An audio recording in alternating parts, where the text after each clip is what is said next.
cette 6e édition de polonaise de ma thèse en 180 secondes. Nous sommes très heureux d'ouvrir ce concours aujourd'hui. Donc, comme vous voyez, une 16e session, une session qui marque le succès finalement de cette opération.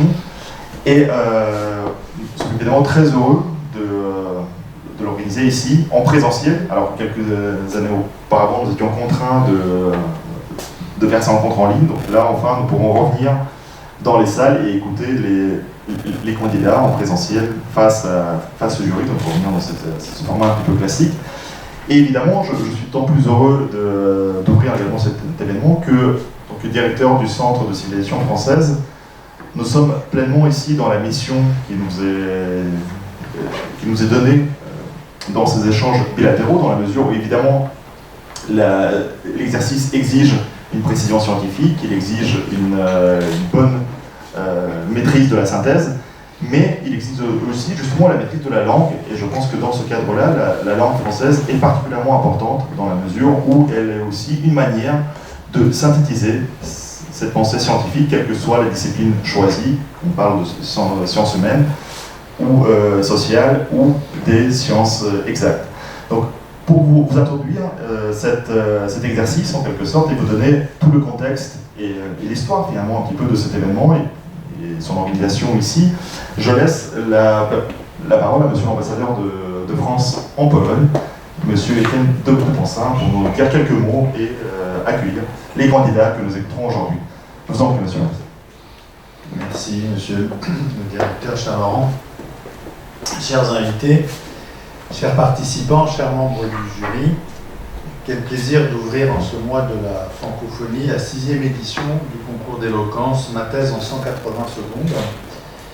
Sans vous promettre d'y arriver, je vais essayer d'être dans le propos introductif, comme le demandait Laurent Tatarenko, d'être aussi concis et clair que vous le serez dans quelques instants quand vous nous présenterez vos travaux.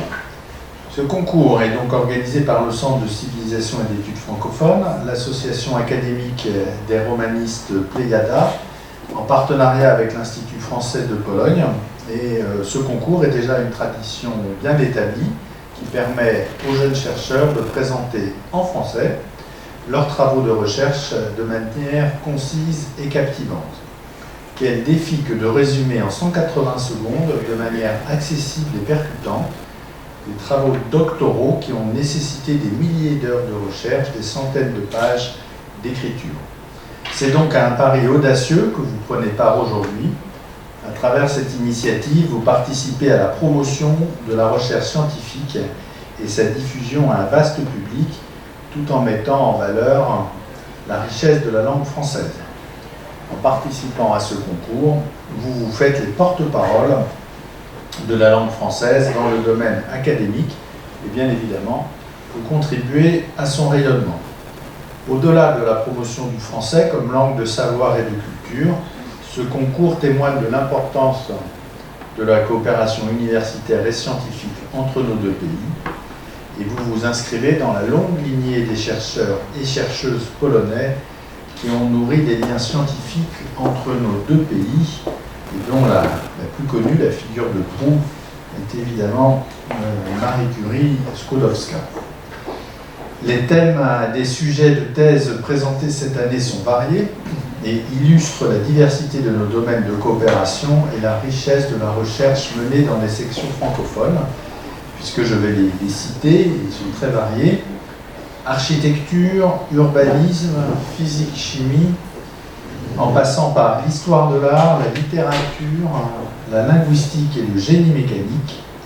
Je suis convaincu que les présentations que nous aurons le plaisir d'écouter aujourd'hui seront à la fois stimulantes et inspirantes.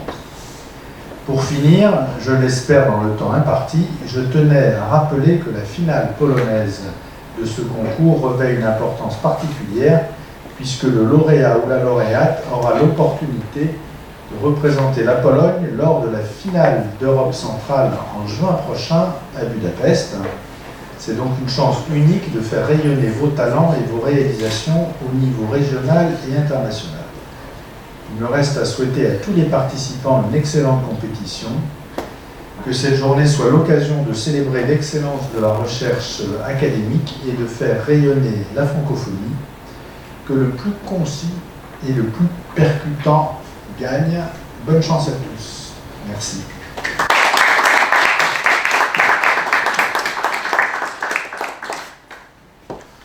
Un grand merci à vous, Monsieur l'ambassadeur. Je vois que vous avez souligné les points importants qui font la qualité d'un très bon candidat, justement, dans ce concours.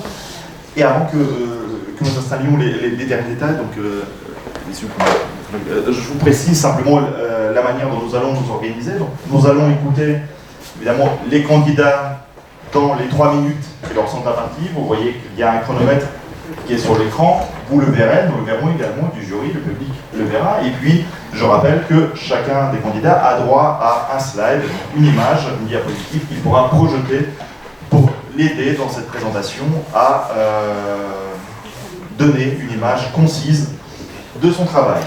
Ensuite, donc, au bout de chacun de ces passages de 3 minutes, nous demanderons au public de sortir pendant 5 ou 10 minutes au maximum afin que nous puissions délibérer entre membres de la commission de la prestation qui vient d'être écoutée. Ensuite, nous allons vous faire rentrer, écouter la nouvelle présentation et ainsi de suite.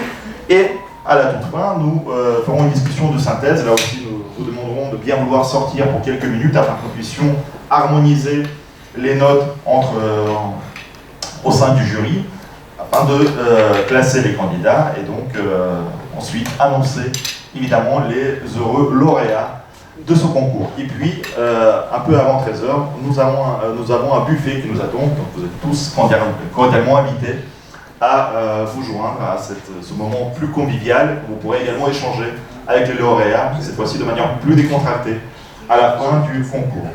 Voilà, donc je vous propose de commencer sans plus attendre. Saviez-vous que chaque 40 secondes, une personne décide de prendre son vie? 95% de ces gens souffrent de la dépression. Pendant le confinement de Covid 2020, moi aussi j'ai souffert de la dépression. Mais j'étais très chanceuse parce que dans ma petite chambre de dortoir, j'avais une fenêtre avec une très belle vue. Et les scientifiques recherches montrent que la présence d'une fenêtre avec la belle vue peut avoir des bénéfices positifs sur la santé et bien-être des gens, et c'est physique et mental, toutes les deux. Alors, quand j'ai commencé mon doctorat sur l'architecture et urbanisme, je me suis posé la question: comment on peut augmenter ou améliorer la vue satisfaction qu'on voit de la fenêtre et on peut bénéficier les gens. Pour découvrir la solution de cette question, j'ai mené une survey longitudinale avec des participants qui habitaient dans le même bâtiment résidence ensemble. J'ai fait des exercices de dessin, des questions, des documentations photographiques et photos et vidéos que vous voyez derrière moi. C'est le résultat de cette enquête. Et j'ai découvert, après un long temps, parce que les participants étaient dans le temps d'hiver et aussi de l'été, alors on regardait comment la vue satisfaction changeait avec le temps. Et j'ai vu le résultat que même si la norme européenne dit que le minimum exigence de la vue satisfaction est d'avoir un paysage vert ou naturel. Mais ça, ce n'est pas possible dans toutes les situations. C'est par exemple dans les zones urbaines denses ou dans des zones arides déserts. Et si on a des bâtiments ou des architecture éléments qui ont de la patrimoine ou la culture, ils donnent la même valeur de satisfaction qu'on peut trouver avec le paysage vert ou naturel. Et pour ça, je veux trouver des autres sources, parce que comme ça, les quartiers et les villes qu'on est en train de planifier ou de valoriser maintenant, on peut donner de belles de belle santé à tous ces gens. Merci. Quand je fréquentais l'école, notre professeur nous répétait toujours que la prolifération de l'image dans le monde contemporain va mener à la chute de notre civilisation. En fait, rien ne m'a poussé à étudier l'histoire de l'art plus que cette vision apocalyptique. Et aujourd'hui, je profite de cette passion qui a commencé à ce moment-là dans ma recherche qui porte sur les rapports entre texte et image dans l'œuvre de Dany Laferrière, que vous pouvez voir bien sûr sur cette diapositive. J'imagine qu'il n'est pas nécessaire de vous présenter cet écrivain prolifique, né en Haïti et installé à Montréal depuis les années 70, qui est considéré aujourd'hui comme figure phare de l'écriture migrante au Québec. Mais, assurément, à ce moment-là, vous vous posez déjà la question de savoir quel est le lien entre son écriture et l'image. Et voilà, il y en a quelques-uns. Tout d'abord, les romans de Dany Laferrière abondent en référence à la peinture. Ces narrateurs décrivent plusieurs tableaux dans les romans. Ensuite, les narrateurs utilisent aussi des procédés narratifs tels que par exemple le filmic writing qui rapproche le texte de l'esthétique de l'image.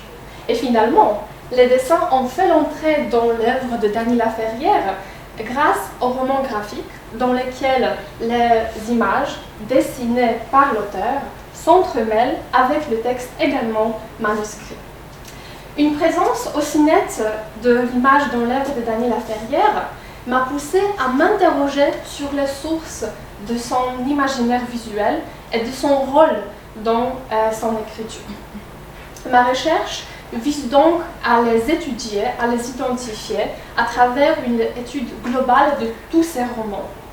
Mais pourquoi a-t-on besoin d'une étude de l'œuvre de Dany Laferrière d'un point de vue médiatique?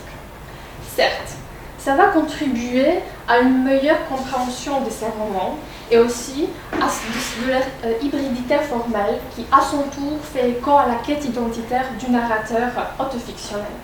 Mais aussi à l'ère du développement technologique où les recherches identitaires s'universalisent, notre étude de communiquer à la frontière de deux médias peut apporter une meilleure compréhension du monde actuel. Ici, on peut donc reprendre notre histoire du début. La perte de l'image a toujours existé, et elle existe même aujourd'hui. Cependant, d'après ce que je sais, l'image n'a jamais mené à la chute de notre civilisation. Mais, cependant, l'image constituerait... Bon, l'un d'eux, merci beaucoup.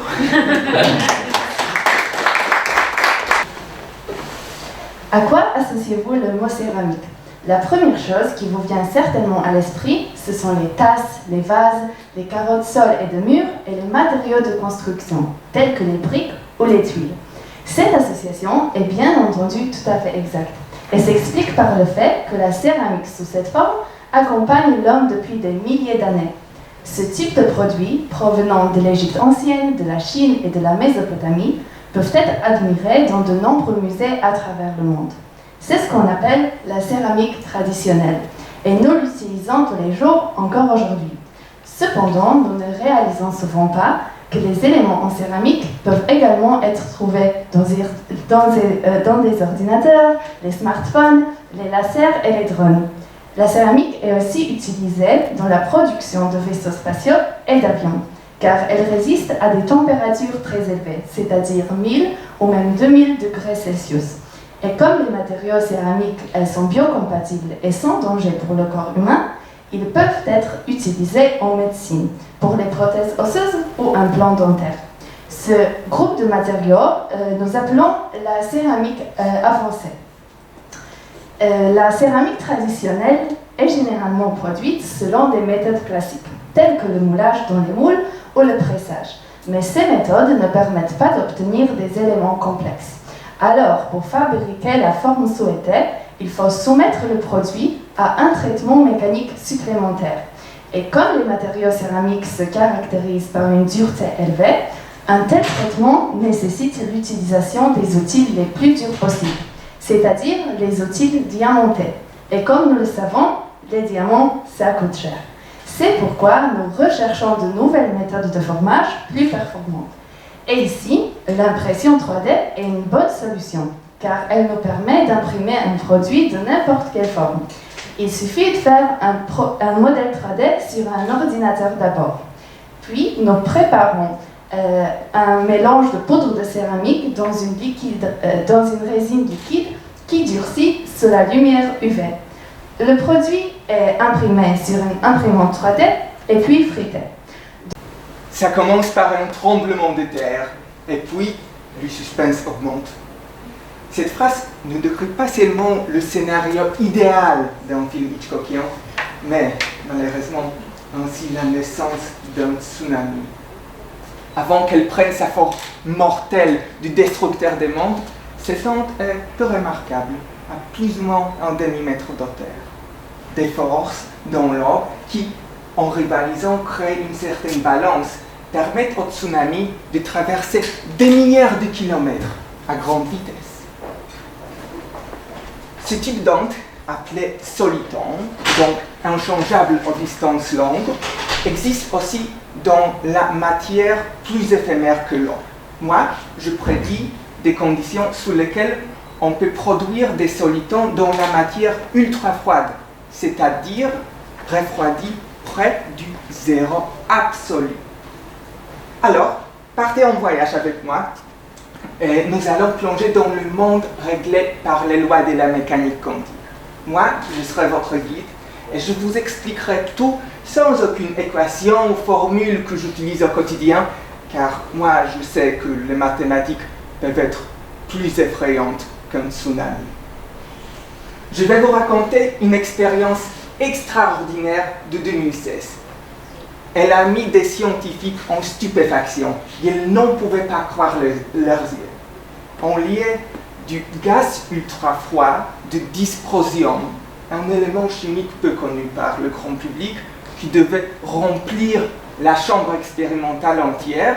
Ils ont vu des gouttes de quelques micromètres tombant lentement sous l'influence de la gravitation. Quelles sont les propriétés de ces gouttes? Voilà où mon travail commence. J'ai calculé que dans les gouttes, on peut obtenir des solitons. Le plus surprenant, en fait, c'était ma prédiction que la largeur de ces solitons peut être contrôlée par le champ magnétique. Des solitons peuvent devenir si larges qu'on pourra les capturer à l'aide d'une caméra. Après une toute seule photo, la goutte et les solitons vont disparaître irrévocablement. Pourquoi nous attirons tant d'attention à un état si fragile? Car sa fragilité nous permet de mesurer ce qui paraît indétectable. La matière ultra froide cache encore beaucoup de secrets. Moi, je m'impatiente pour que l'expérience corrobore ou bien falsifie mes résultats théoriques. Merci.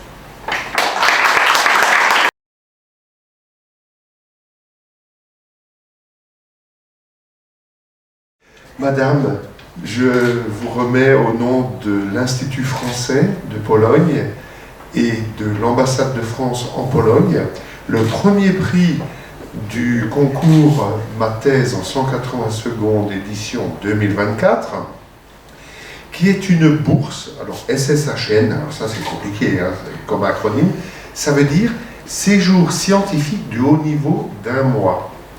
C'est-à-dire que ce prix vous permettra de séjourner pendant 1 mois dans un laboratoire de recherche scientifique dans votre domaine, mais un laboratoire de votre choix, en France, pour créer peut-être une nouvelle coopération ou pour bénéficier de l'expertise d'un collègue ou d'accéder à un équipement d'analyse scientifique ou de modélisation qui pourrait vous être utile. Voilà, en tout cas, bravo. Je vous félicite. votre exposé a été formidable. On a bien compris comment dirais-je, la démarche, la méthodologie, les résultats que vous recherchez. J'ai bien compris, ça va jouer sur la résistance des matériaux céramiques grâce à l'inclusion de nanoparticules métalliques. Exactement. Voilà. Et j'ai été un peu ému aussi parce que vous avez commencé votre exposé en parlant de l'Égypte. J'aurais commencé par la Mésopotamie, c'est un peu plus ancien, parce que j'ai une passion pour la civilisation mésopotamienne, et quand vous parliez des céramiques de l'époque, je trouvais ça, enfin des lumières s'allumaient dans mon esprit. Et l'aventure ne s'arrête pas là, madame. Parce que comme vous avez gagné la finale nationale de Pologne, nous vous accompagnerons avec Aurore pour vous soutenir, vous applaudir à la finale de l'Europe centrale qui se tiendra au mois de juin à Budapest, en Hongrie. Et là, vous aurez un changement d'échelle, parce que vous aurez à concourir à côté des vainqueurs de la finale de Hongrie, de République tchèque, de Slovaquie, mais on élargit un peu aussi la notion d'Europe centrale à l'Autriche. Voilà. Donc là, ça va être... Mais vous saurez porter haut les couleurs de la Pologne, et c'est très bien. En tout cas, bonne continuation pour votre carrière. Je vais commencer avec la Mésopotamie.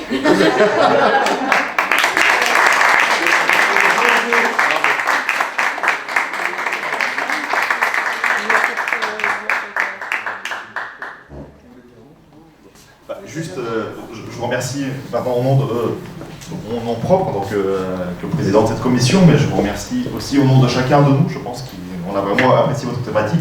J'ai été sensible à votre dernière phrase, puisque vous êtes presque en train de trahir votre sujet pour les sciences humaines, donc je suis d'autant plus content. Mais c'est vrai que c'est un sujet qui m'a beaucoup plu, et votre présentation m'a beaucoup plu, alors que je ne suis pas spécialiste effectivement de vos disciplines. Et je suis certain que là aussi, vous avez tous les clés en main pour ensuite mener une belle carrière, justement, en associant peut-être aussi, d'ailleurs, cette approche un peu plus élargie des disciplines pour faire aussi une recherche interdisciplinaire dans les domaines qui vous intéressent. Et je suis certain que ça pourra à la fois passionner les amateurs du passé comme du futur, comme vous l'avez dit d'ailleurs vous-même, pour les sciences du futur. Voilà, un grand bravo à vous, et un grand bravo à chacun des candidats qui a été avec nous aujourd'hui. Chacun a fait une excellente présentation. Si vous voulez bien, donc voilà, on va faire une dernière photo, mais On va poser le micro. oui. Peut-être avec l'ensemble des... Oui, avec l'ensemble, si vous voulez bien. Et ensuite, on fera une photo avec l'ensemble des candidats également.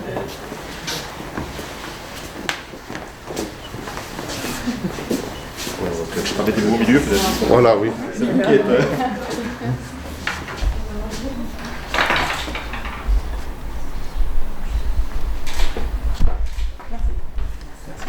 Et peut-être avec l'ensemble des candidats aussi, si vous voulez bien venir ici. Qui sont tous lauréats. Exactement. Allez-y. C'est super. Venez.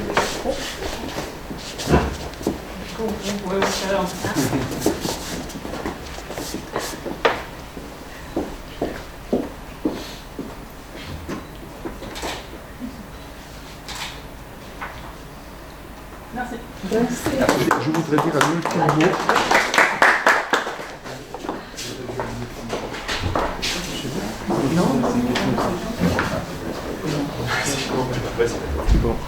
Et je voudrais juste dire un dernier mot rapide. Je voulais remercier l'équipe du CCFEF, Dorian, Laurent, Eva et Shakespeare.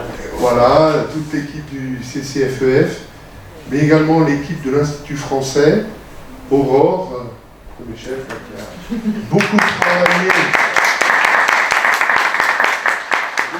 travaillé à l'organisation de ce concours, Kasia et Kalina pour la communication, etc. Et bien sûr, je remercie les membres du jury et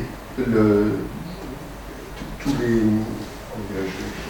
sponsors, je trouve pas le terme en français, excusez-moi. Les partenaires. Les partenaires, merci, qui ont très généreusement donné des prix pour ce concours. Nous apprécions vraiment votre présence et sans vous, le concours ne serait pas possible. Et ultimement, je remercie l'Université de Varsovie au sens large pour son accueil, car ce concours est un concours du monde universitaire.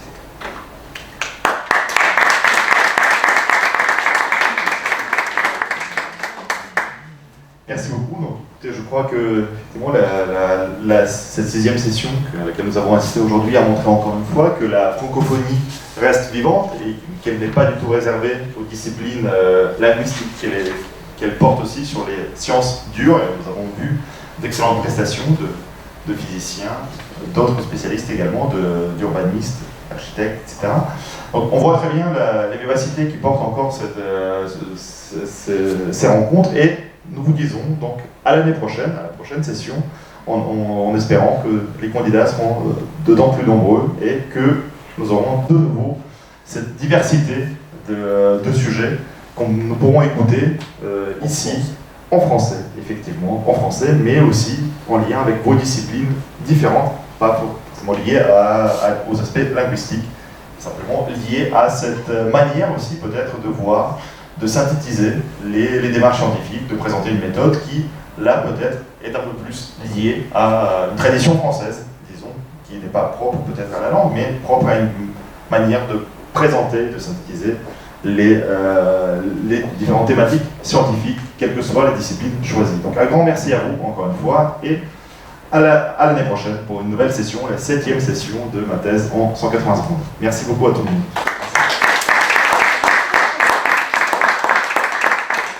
Et dernier point, évidemment, le plus important de cette rencontre est le buffet qui nous attend juste à la sortie de cette salle, auquel vous êtes tous cordialement invités, bien entendu, pour échanger entre les candidats, pour échanger avec les candidats ou entre le public, si vous le souhaitez. Voilà. Donc bon appétit et à tout à l'heure.